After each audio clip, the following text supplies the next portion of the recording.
about the show? That it's huge. Yeah, it's enormous in scale in terms of kind of the resources that we have and the vastness of the scenery, but then it's also kind of on a micro level, it is about ordinary people trying to do extraordinary things in a world that's getting more and more complex, and it's about their stories and how they kind of fit into this team of misfits, really. Yeah, and it's, you know, it's definitely within the Marvel world as well. It's set kind of quite soon after the Battle of New York in the Avengers movies, so it's definitely within that same world. Was it daunting or exciting to come into the Marvel universe? Yeah, I think it's that you really, really want to be involved, but then there's obviously kind of trepidation that comes with that. But I mean, the Marvel universe has been so welcoming and so lovely, and just kind of it's a wonderful atmosphere to be in. And I mean, this is both of our first timers at Comic-Con, and just to kind of get some interaction and see how passionate people are about Marvel and Joss and everything that's happening with Marvel's Agents of S.H.I.E.L.D. it's just incredible. Can either of you speak on or give us any insight about how has the battle for New York changed and affected your characters and possibly humanity as a whole? I think when the story starts off, you know, the public awareness of superheroes existing is like very real, you know, and so now whereas S.H.I.E.L.D. or an agency that tried to hide that, they've got no way of doing that anymore, but they've still got to try and keep a lot of stuff under wraps. Yeah, and I think for the characters personally, things have got real very quickly and very serious, and it is that thing of, right, well, we have to have a new strategy now because we can't just keep it under wraps, and we've left our homes and we're on this Airbus and we're still kind of, there's a lot of unknown now, I think, because the impossible happened, and so now it's like, well, we're going to have to figure out where to go from here, and I think that's what this crack team is kind of trying to do. Yeah, and I think especially with Fitz and Simmons, they've kind of hermetized themselves away from the real world, spending a lot of time in the laboratory and things like that. That the thought of being ordinary people and going out and facing these supernatural things becomes a much scarier problem to face. Yeah, they struggle with interaction with just other humans. What were your personal reactions? What did you think? I was back in the UK, so I think I got a phone call at like 2 in the morning. So, and you know what, I think till I was actually on set, I really didn't. Until I saw the sets and everyone else, and costumes and things, and met Joss again, I didn't really believe that it was, I didn't really think it was happening as well. Yeah, same, just very kind of, I was driving along and you sort of know roughly when you're going to hear. So those couple of days are just, I mean, I think my heart beats 7 million times more than it should have done. And so when you finally get that call, it's all your reps on the phone. I remember I was driving and I was like, okay, well, I'm going to have to pull over, hang on, don't tell me anything. And then just had to sit there. It's sort of, it's a personal achievement that no one else can really understand, because it's your dream, it's what you've always wanted to do, and so when you get that call that says you're going to go get to play with really cool people in a really cool place, it's phenomenal. And was it like winning the lottery, because you also get Joss Whedon? Yeah, for sure. Well, what do you think about, the Comic-Con experience and the fans? Is there a certain amount of pressure? People are very intense. I've never filmed something before and then sat with 4,000 people in the audience and listened to their reactions. You know, and you know that they're big fans of Joss and Marvel and stuff like that. It's the best way to watch stuff. Yeah, for sure. Maybe it rubs your ego a little bit too much. And we were are so well taken care of.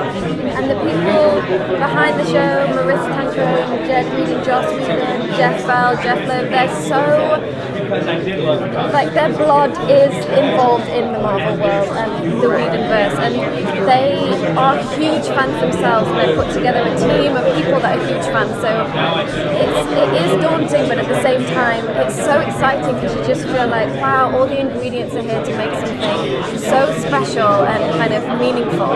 Yeah, and I think that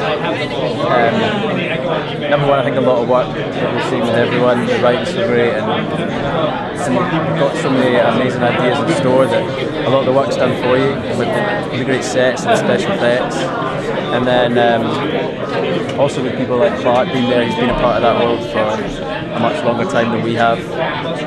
You know, instantly there's a lot of respect as soon as you meet him because of that, and he kind of mirrors his character on screen and off screen, because he's the head of the team on screen, but he kind of is as well off screen as well.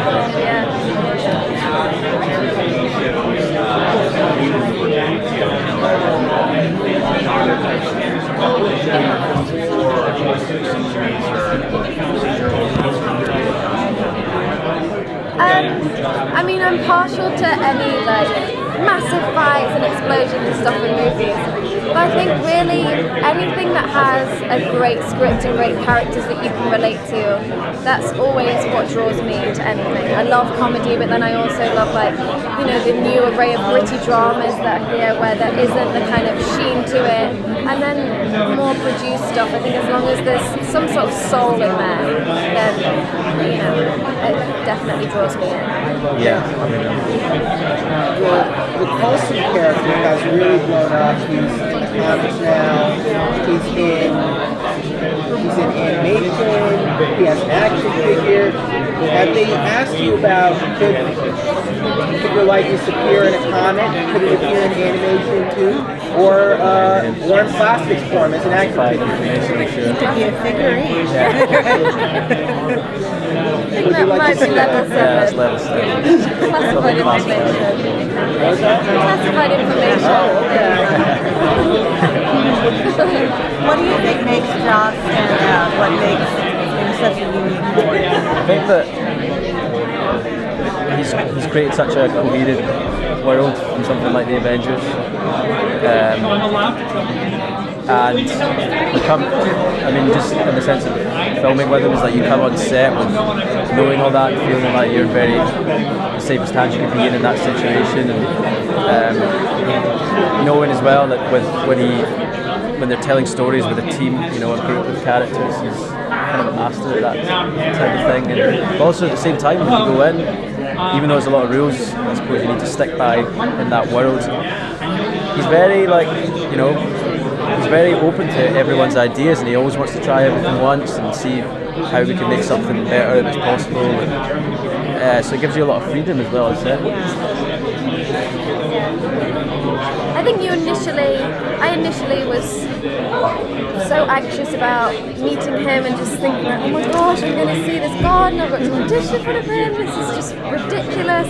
And then you meet him and he's the nicest person, such a kind soul, very humble, and it makes sense because they're the characters that he's interested in and they're the worlds that he creates. And I think that people relate so much with him and his work because he is that guy that's an ordinary guy doing extraordinary things, and he cares about that person that doesn't have a voice and he gives them a voice. And to meet him, he's just a regular guy. He happens to be Joss Whedon. Yeah.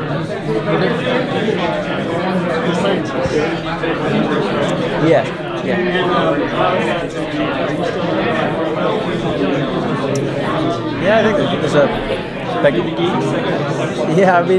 There's a big part of doing research and learning as you go, and then also knowing that the writers research it really heavily, and they've got advisors before, you know, and change stuff on set or the day before or whatever. So, but yeah, we sort of make sure we understand it before we're doing it, and make sure it's kind of coherent in the best way it can be. Yeah. But they're very, you know, they're both very aware of how specialised they are in their fields. So I think they just expect everyone else to understand them quite clearly when they're using all their technical jargon.